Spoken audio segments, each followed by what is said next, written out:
Carol Grape from Crafting Change, and today we're going to make Scrappy taco totes made from our leftovers from our previous taco totes. We are going to need a sewing machine for this project, and if you have a serger on hand, that's great too.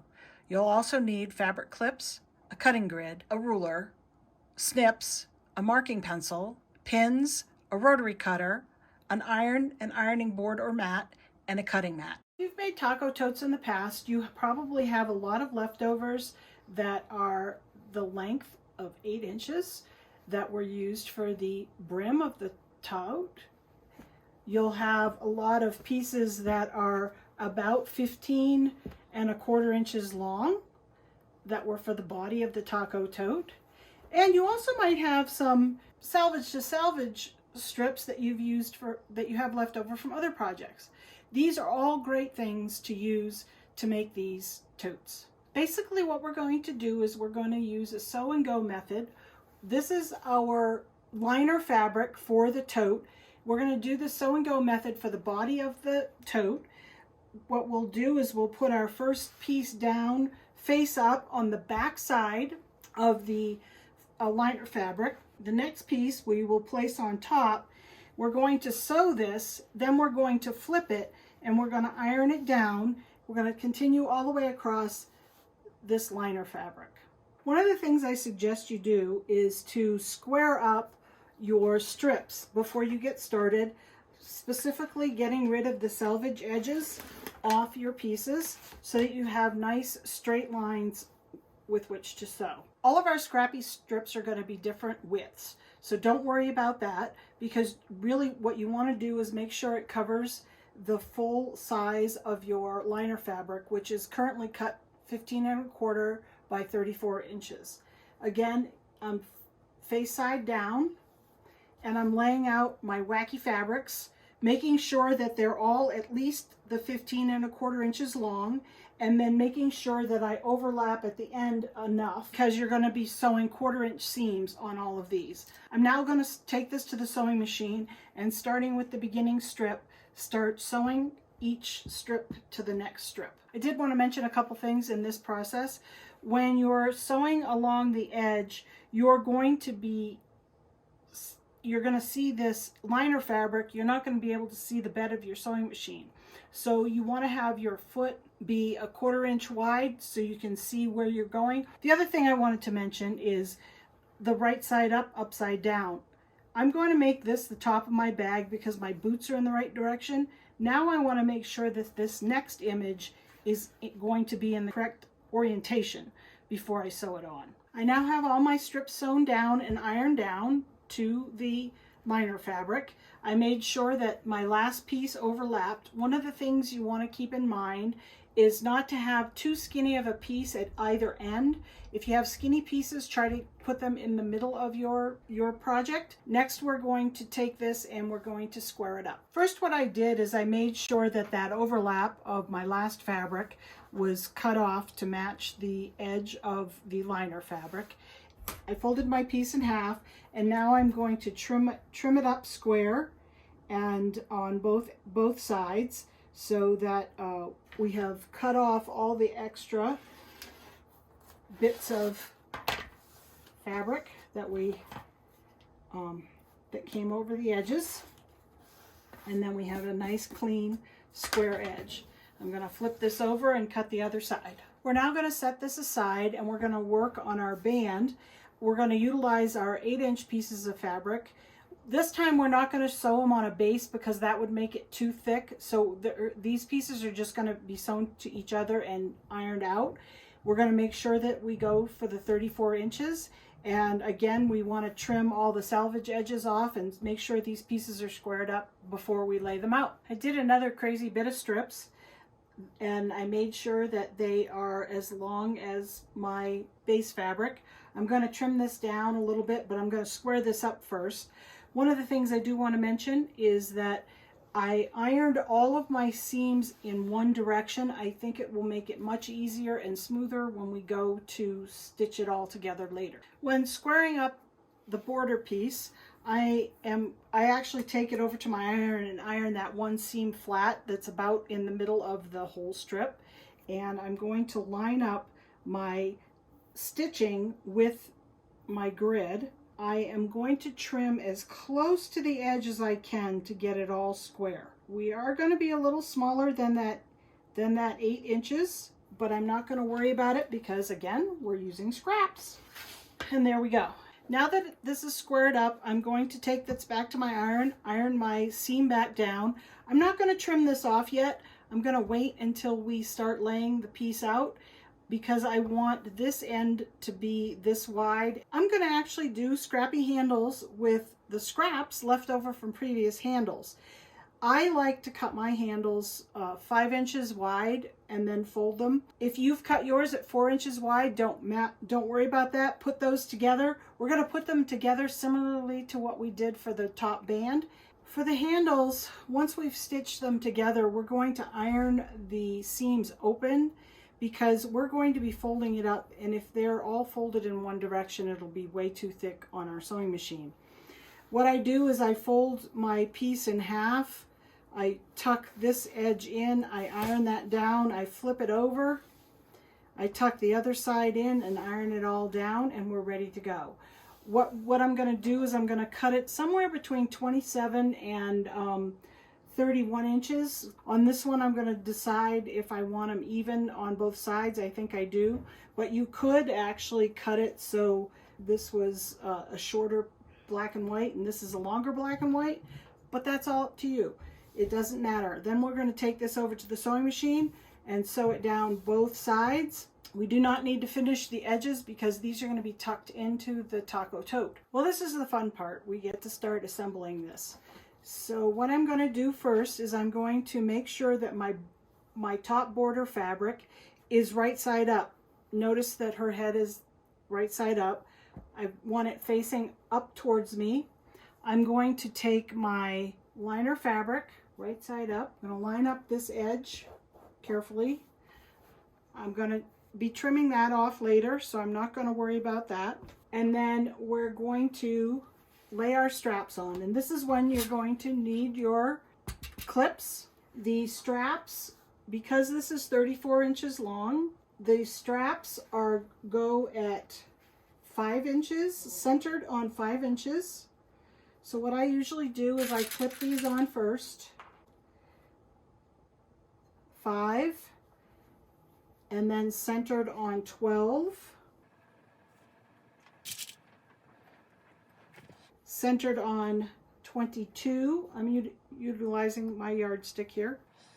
Centered on 22 and centered on 29. This will allow all of these to land in the right spot. Then what we're going to do is we're going to roll it up. I usually try to pull these out a little bit. Try to keep them pretty straight. And then we're going to roll our fabric like this. And we expose our border fabric. And we're going to fold this up. And we're going to clip all the way across. I now have this all clipped together, making sure that we are all lined up on all our layers of fabric, making sure that we didn't lose where our handles were, and also making sure that we have what's rolled up inside of this is away from where our seam will be if we take it to the sewing machine and the serger. If you're going to take it to the sewing machine, I suggest going in about 3/8 of an inch. Do take time when you're using your serger. Take it slow and easy. But this is the fun part. This is the reveal. This is when we get to untuck everything and pull it out. It's a little tighter on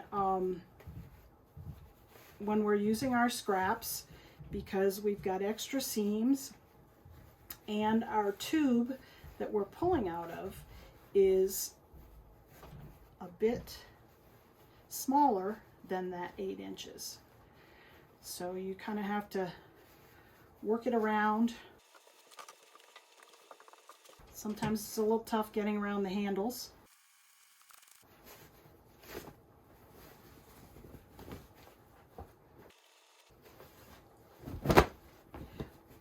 Voila!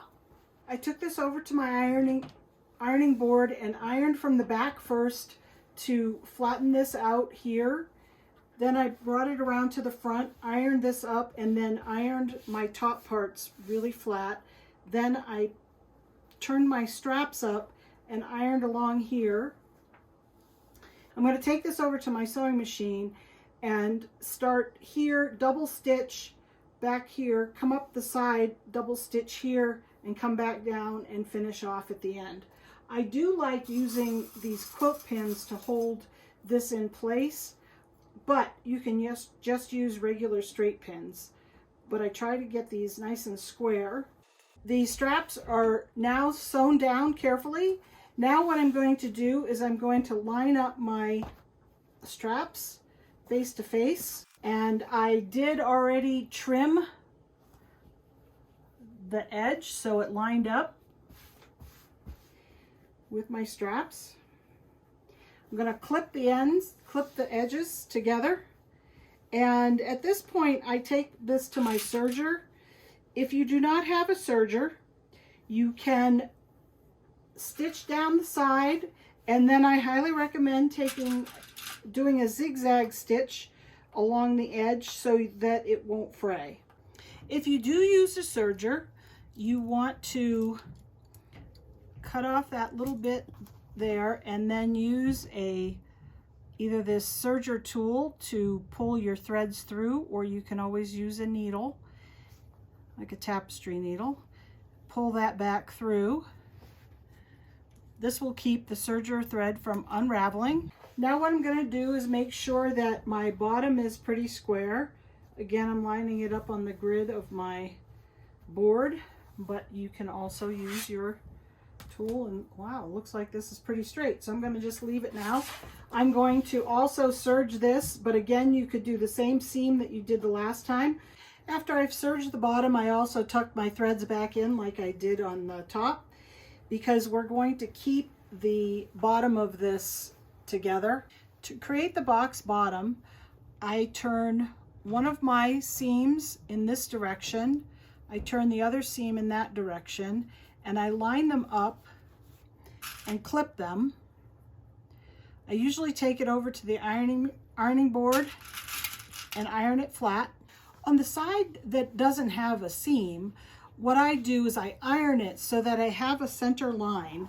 I like to have a line here so when I go to fold this over, I can line up the edge of the seam, and I make sure that it runs in the same direction that it did down at this end. What I'll do is I'll take a straight pin and make sure that my seam edge, I do is draw a pin through there to make sure my back here is lined up with that inside stitch, and then I iron it flat. The reason I iron it flat is I find it makes it much easier to mark. I use this triangle, this easy angle triangle. I have masking tape here where I always cut my dimensions, but what you can do is you can measure up from the corner to here and corner to here in equidistance and then draw a line across. For me, this is just so much quicker. I try to square it up, and then I just mark it with my pencil. And this is going to be the line we're going to sew across on our sewing machine. And this will allow us to have the box bottom, and then we're going to sew it down on the inside of the bag. To complete the bag, we're actually going to turn it right side out to do this last sewing bit. What we're going to do, I wanted to show you on the outside, is that you're going to be inside the bag, you're going to be folding this triangle over at the stitch seam. Then you're going to line up your seams.